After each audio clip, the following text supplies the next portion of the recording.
উপস্থিত হাতিয়া উপজেলার সম্মানিত সকল নেতৃবৃন্দ, সবাইকে আমি সালাম জানাচ্ছি। আসসালামু আলাইকুম। বিগত 7 জানুয়ারি আমাদের নির্বাচন শেষ হয়েছে। এই নির্বাচনে হাতিয়ার আপামর জনগণ,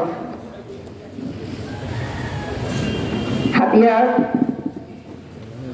জননেতা, সাবেক সংসদ এবং এইবারের নবনির্বাচিত সভাপতি, হাতিয়ার গণমানুষের নেতাকে আপনারা ভোট দিয়ে জয়যুক্ত করেছেন।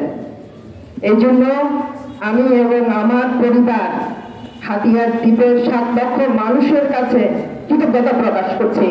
আপনাদের কাছে আমি এবং আমার পরিবার কৃতজ্ঞ।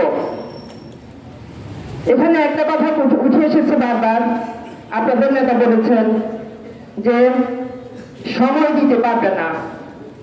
আমি যতটুকু জানি, আমাদের যে সংসদ চলে সেই সংসদ 2টা টার্মে দীর্ঘ সময় চলে। একটা সময় হচ্ছে যখন রাষ্ট্রপতি ভাষণ দেন, শীতকালীন অধিবেশন, তখন সমস্ত সংসদ সদস্যদেরকে বক্তব্য দিতে হয়।